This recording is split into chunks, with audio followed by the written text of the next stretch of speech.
মাধ্যমিকে ভালো নাম্বার পাওয়া মানে কিন্তু শুধু পড়া নয়। মাধ্যমিকে ভালো নাম্বার আসলে কারা পায় জানো? তারা, যারা বোঝে বোর্ড কি চায়। আর আজকে আমরা ঠিক সেটাই বোঝার চেষ্টা করব। যিনি তোমার খাতাটা দেখবেন তিনি আসলে তোমার উত্তরে কি খুঁজছেন। দেখো, ওয়েস্ট বেঙ্গল বোর্ডে নম্বর তোলার ৩টে সোনার নিয়ম আছে। প্রথমত, সংজ্ঞা হতে হবে একদম পরিষ্কার, বইয়ের ভাষায়। দ্বিতীয়ত, উত্তর সব সময় পয়েন্ট করে লিখতে হবে, ভুলেও প্যারাগ্রাফ করে লিখবে না।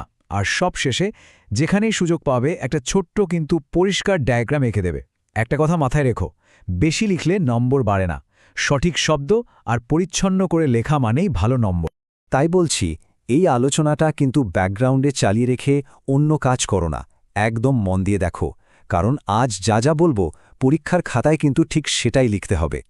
আজকে আমরা এই 4টে টপিককে একদম জলের মতো সোজা করে ফেলব। এমনভাবে তৈরি করব যাতে এখান থেকে যাই প্রশ্ন আসুক না কেন ফুল মার্কস তোমার বাধা। তাহলে আর দেরি কেন, চলো শুরু করা যায়। তাহলে চলো শুরু করা যাক আমাদের প্রথম পার্ট দিয়ে, জনন। এটা কিন্তু শুধু জীবনবিজ্ঞানের একটা অধ্যায় নয়, এটা গোটা জীবজগতে টিকে থাকার মূল চাবিকাঠি। আচ্ছা, জনন জিনিসটা কি? যদি একদম সহজ করে বলি, তাহলে যে প্রক্রিয়ায় একটা জীব থেকে আরেকটা নতুন জীব তৈরি হয় সেটাই জনন। কিন্তু পরীক্ষায় কি লিখবে? সেখানে তো আর এত সহজ করে লিখলে চলবে না। পরীক্ষায় লিখবে, জনন হলো সেই জৈবনিক প্রক্রিয়া যার মাধ্যমে জীব নিজ সত্তা ও আকৃতি বিশিষ্ট অপত্য জীব সৃষ্টি করে প্রজাতির অস্তিত্ব বজায় রাখে। ব্যাস, এই একটা লাইনই যথেষ্ট ফুল মার্কস পাওয়ার জন্য।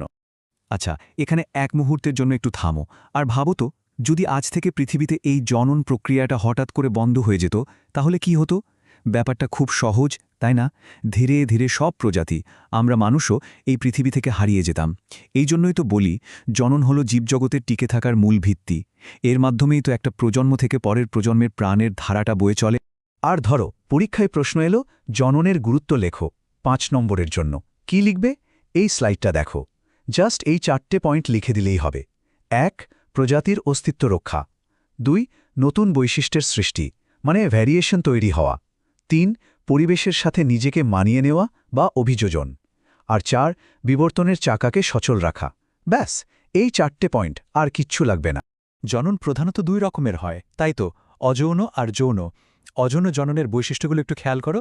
এখানে একটাই পেরেন্ট লাগে, কোনো গ্যামেট তৈরি হয় না, আর প্রসেসটা হয় খুব ফাস্ট। যেমন ধরো অ্যামিবার দ্বিবিভাজন। অন্যদিকে যৌন জননে কি হয়? 2টো পেরেন্ট লাগে, মেল আর ফিমেল, গ্যামেট তৈরি হয়, আর এটা বেশ সময়সাপেক্ষ একটা ব্যাপার। চলো এবার আমরা অযৌন জননেরই একটা স্পেশাল টাইপের দিকে যাই, যেটা খাস স্তরে উদ্ভিদ জগতে দেখা যায়। আমাদের পার্ট 2, অঙ্গজ বংশবিস্তার। বলতে পারো এটা প্রকৃতির একটা ম্যাজিক। তাহলে এর বোর্ড স্ট্যান্ডার্ড সংজ্ঞাটা কি হবে খাতায় লেখার জন্য?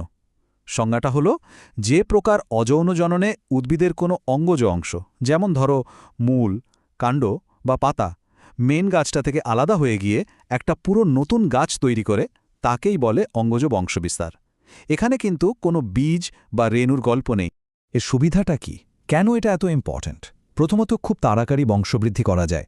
2 নম্বর, আর এটা খুব জরুরি, মাতৃগাছের সব ভালো কোয়ালিটি, ধরো একটা দারুণ মিষ্টি আমের গাছের গুণ, সেটা হুবহু কপি হয়ে যায়। 3 নম্বর, যেসব গাছে ভালো বীজ হয় না, যেমন জবা বা কলা, তাদের সংখ্যাও এই পদ্ধতিতে বাড়ানো যায়। আর ঠিক এই কারণেই চাষবাসের কাজে এর অন্যতম গুরুত্ব। অঙ্গজ জননকে আমরা মূলত 2টো ভাগে ভাগ করতে পারি। একটা হলো প্রাকৃতিক, মানে যেটা নেচারে নিজে থেকেই হয়, আর অন্যটা হলো কৃত্রিম, যেটা আমরা মানুষেরা নিজেদের প্রয়োজনে করে থাকি। এই স্লাইডের উদাহরণগুলো কিন্তু পরীক্ষার জন্য মারাত্মক ইম্পর্ট্যান্ট। প্রাকৃতিক পদ্ধতির মধ্যে দেখো, মূল দিয়ে হয় মিষ্টি আলুর, কাণ্ড দিয়ে হয় আদা বা আলুর, আর পাতা দিয়ে হয় পাথরকুচি গাছের। এবার বুঝলে তো কেন মাস্টারমশাইরা বারবার ডায়াগ্রাম আঁকতে বলেন? এই 3টের মধ্যে যে কোনো একটা পরীক্ষায় এলে উদাহরণের সাথে একটা ছোট্ট পরিষ্কার ছবি এঁকে দিলেই ফুল মার্কস কেউ আটকাতে পারবে না। আর কৃত্রিম পদ্ধতির মধ্যে শাখা কলম, দাবা কলম, জোর কলম, এগুলো তো আমরা গোলাপ, জুঁই বা ভালো কোয়ালিটির আম গাছ বানাতে প্রায় ব্যবহার করি। চলো এবার একটু আধুনিক বিজ্ঞানের দিকে এগোনো যাক। আমাদের 3 নম্বর টপিক অণুবিস্তরণ বা মাইক্রোপ্রোপাগেশন। এটা বিজ্ঞানের একটা দারুণ বিষয়। তো এই মাইক্রোপ্রোপাগেশন জিনিসটা আসলে কি? এটা হলো একটা মডার্ন টিস্যু কালচার টেকনিক।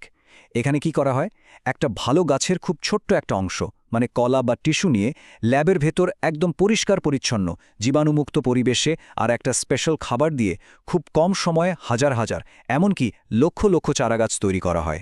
এর ধাপগুলো কিন্তু একদম সোজা, ভয় পাওয়ার কিচ্ছু নেই। প্রথমে একটা সেরা কোয়ালিটির মাতৃগাছ বেছে নেওয়া হয়, তারপর তার থেকে একটু টিস্যু নিয়ে সেটাকে একটা জীবাণুমুক্ত কালচার মিডিয়ামে রাখা হয়। এরপর সেখান থেকে তৈরি হয় ক্যালাস, মানে একটা কোষের দলা। ওই ক্যালাস থেকেই পরে এমব্রয়েড আর ফাইনালি প্ল্যান্টলেট বা পুচকে চারা গাছ তৈরি হয়, যেগুলোকে পরে মাটিতে পুঁতে দেওয়া হয়। ব্যাস এইটুকুই। তাহলে এর অ্যাডভান্টেজগুলো কি কি? ১. খুব কম সময়ে আর খুব কম জায়গায় প্রচুর চারা তৈরি করা যায়। ২. যে গাছগুলো তৈরি হয় সেগুলো একদম রোগমুক্ত থাকে। ৩.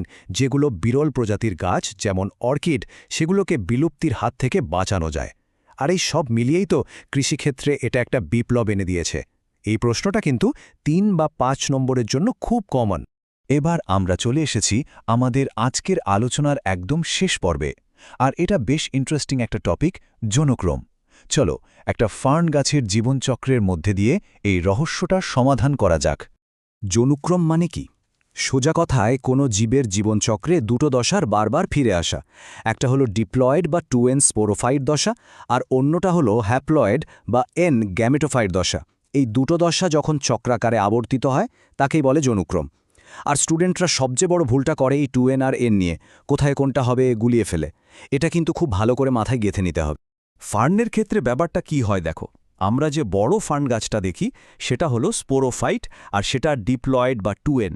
এই গাছটা মিওসিস করে হ্যাপ্লয়েড বা n রেণু তৈরি করে। এই রেণুটা মাটিতে পড়ে অঙ্কুরিত হয়ে একটা ছোট্ট হার্ট শেপের গ্যামেটোফাইট তৈরি করে, যেটা হ্যাপ্লয়েড n। এই গ্যামেটোফাইট থেকে পুং ও স্ত্রী গ্যামেট তৈরি হয়, তাদের মিলনে তৈরি হয় ডিপ্লয়েড 2n জাইগট। আর সেই জাইগট থেকেই আবার আমাদের পরিচিত বড় স্পোরোফাইট গাছটা জন্মায়। আর হ্যাঁ, এই প্রশ্নের উত্তরে একটা পরিষ্কার লেবেল সহ ডায়াগ্রাম কিন্তু মাস্ট, না দিলে নম্বর কাটা যাবে। তাহলে আজ যদি পুরো আলোচনাটা মন দিয়ে শুনে থাকো, তাহলে একটা জিনিস নিশ্চয়ই বুঝে গেছো।